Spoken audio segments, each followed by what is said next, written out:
Yesterday when you were young, everything you needed done was done for you. Now you do it on your own, but you find you're all alone. What can you do? You and me, walk on, walk on, walk on, 'cause you can't go back now. You know there will be days when you're so tired that you can't take another step. The night will have no stars, and you'll think you've gone as far as you will ever get. But you and me, walk on, walk on, walk on, 'cause you can't go back now. And yeah,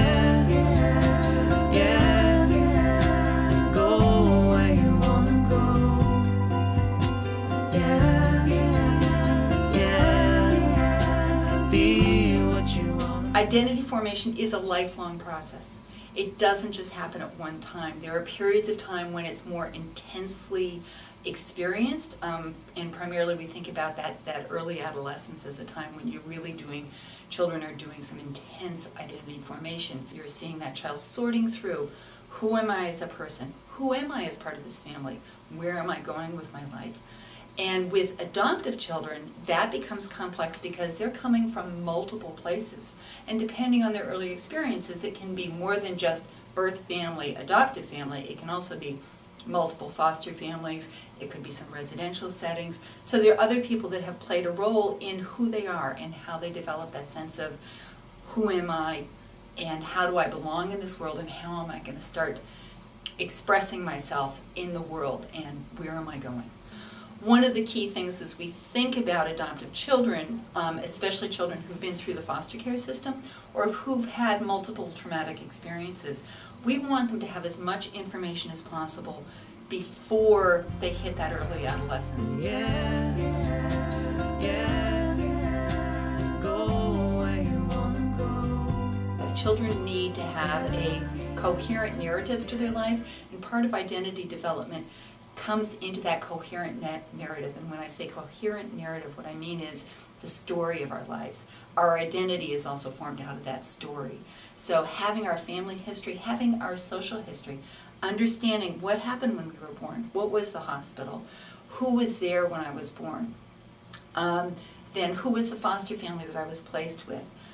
All those pieces help build a coherent narrative for a child. I started talking about adoption when my children were infants, and I would just say to them that I'm really glad that I adopted you, and we talked about their adoption day, and we had pictures of, as they grew up, of adoption books and pictures of their adoption day on the wall, and we celebrated their adoption day, and my children just grew up knowing that they were adopted. My daughter, who was abandoned and found in a park, grew up knowing that. I never wanted to sit down and say to any of my children, sit down, there's something I want to tell you. For a child to learn how they're part of two families and what each of these families brings to them can be challenging for some children.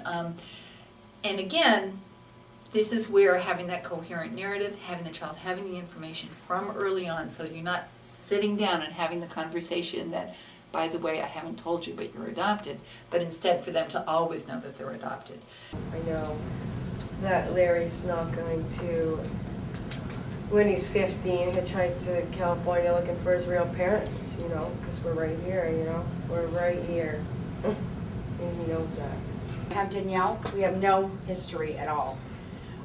She's been having headaches lately, and she says to me, I read somewhere that people with diabetes get frequent headaches.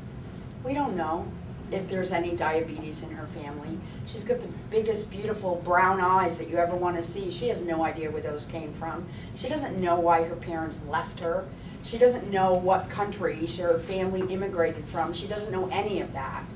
And then there's Kearney, who knows a little bit about her birth family, and she has pictures. And she has tons of questions about siblings that are out there. and wonders if her mom is still alive or why her birth father was so abusive. And she's got a lot of questions. And unfortunately, in her situation, I didn't feel that it would be in her best interest to have an ongoing relationship with her birth mom because she's very developmentally delayed herself, and I was afraid that she wouldn't understand to keep Kearney's best interest at heart. So Kearney's got a lot of questions. And then I have Larry, who picks up the phone to find out any question he has. And he knows that he looks just like her. I mean, they're a spitting image of each other.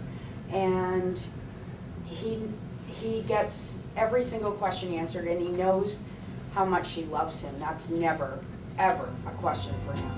Yeah, yeah, be what you wanna be. So when we went up to the hospital or the doctor's office, and they checked him and took his weight and saw that he was perfectly fine, I had no idea what was going on. I didn't understand the process. I didn't know who these people were. I just knew that a cop had brought me, and I was pretty much needed to do what I was told.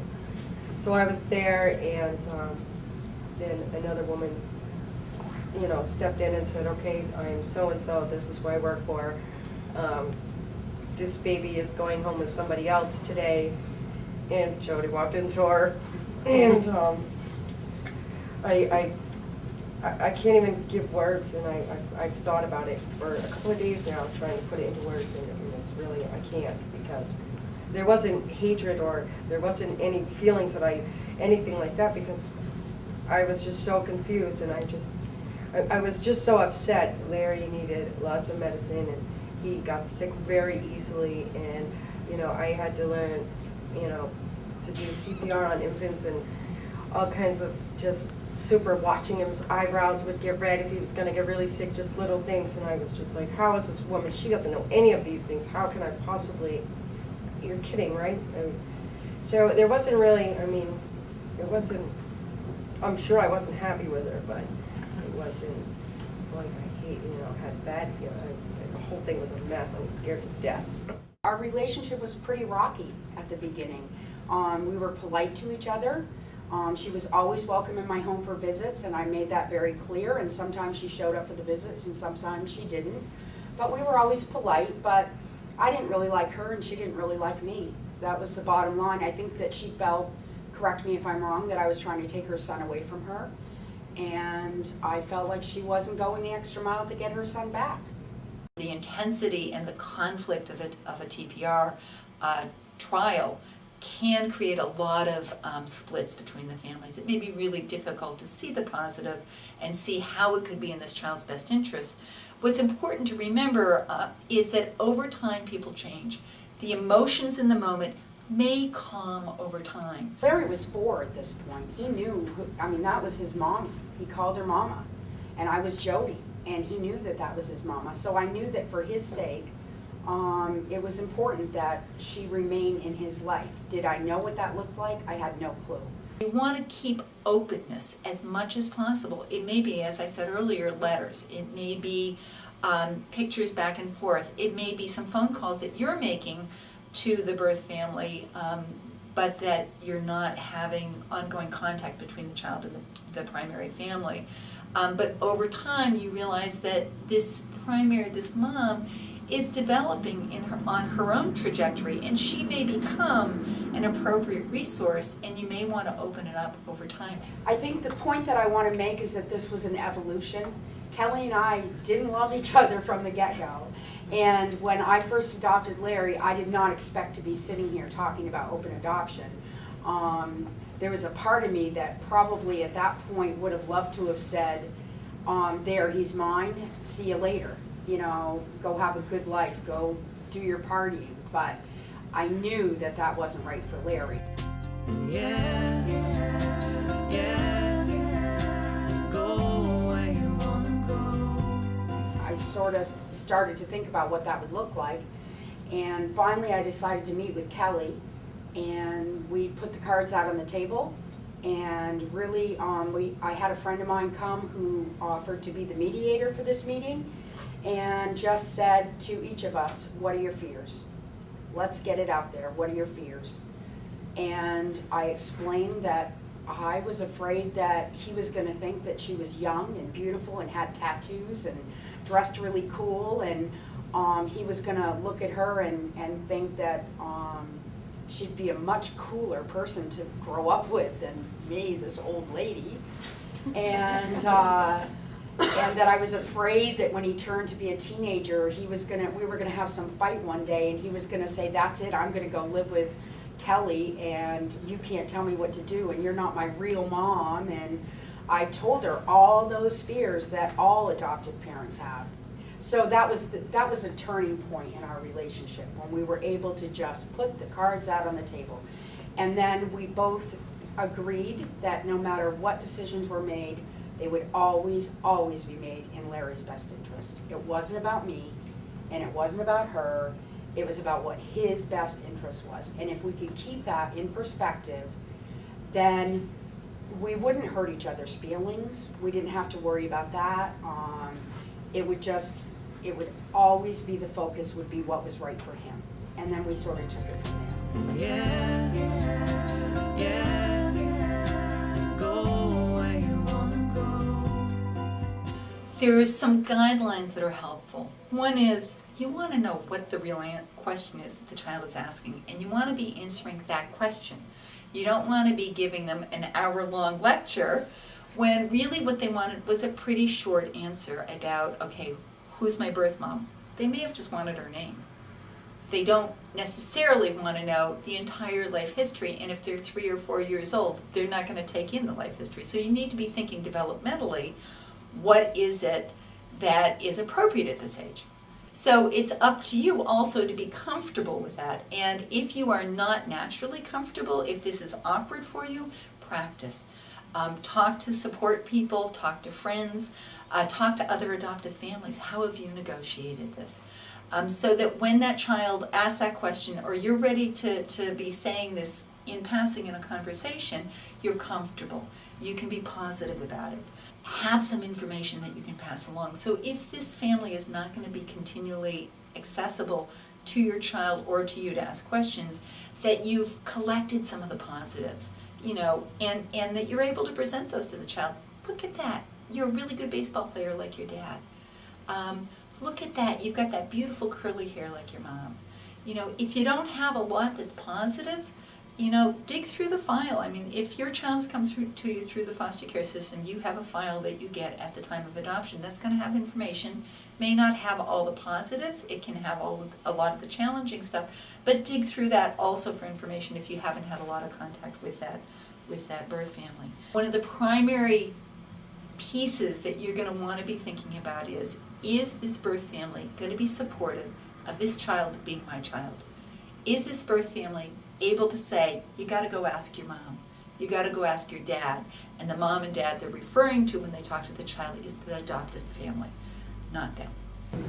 Think about this child. I mean, Jody puts him in bed, Jody gets him up, Jody gets him breakfast, Jody gets him to school, Jody goes to the school when there's a problem, Jody takes him to the doctor.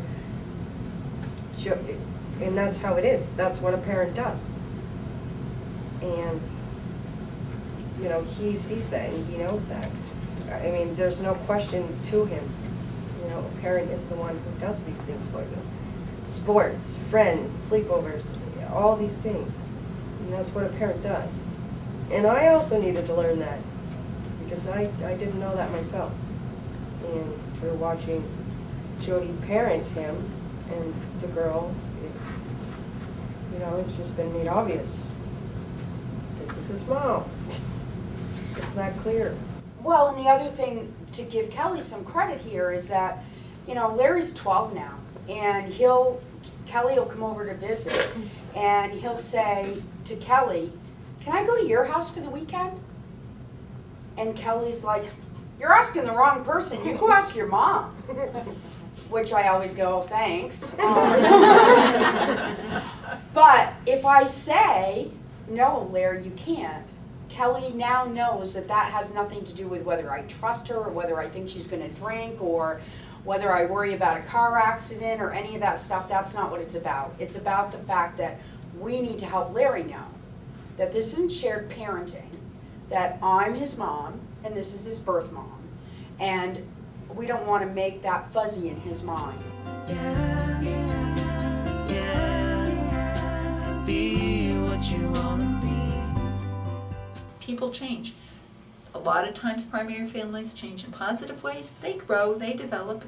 You know, they may have been 17, 18, 19, 20 when this child was born. They're doing their own identity formation. They're going through their own life trajectory. So what might have been pretty negative at 18 may be really positive at 29. You're wanting to be evaluating that. You're wanting to think about that. Always thinking about what is it my child needs and how would contact be positive and what might be the challenges for me, what might be the challenges for my child, and how do you plan around them. You're always thinking about, okay, so what's the plan going to be? He would be so excited to see her. It was like, I mean, he would just light up like a Christmas tree the minute that she walked in the door. There was no doubt that that bond was there and that he loved her so much. You know, I could never take that away from him in a million years. And what we, you know, what I learned is that he can love both of us. He can love me. He loves me a lot. I am his mom through and through, and there's no doubt about it. And he loves Kelly a lot, and she is his mom, and there's no doubt about it, and that's okay. People have two sisters that they love. People have two brothers that they love. People have a mom and a dad, and they can love both of them. So we learned that you can have two moms and love both of them. And I'm not in the least threatened at all anymore by this relationship. And I know that it's still hard for Kelly. And she does get emotional, but she's accepted me as Larry's mother 110%. And that's why our relationship works. I want to say that it has been, Larry's now 12, and it's been a really long road. And every day, I've only been in recovery for a little over 3 years now. And it's all just, it's like almost starting over and dealing with just realizing the truth in what really happened and how it all came about.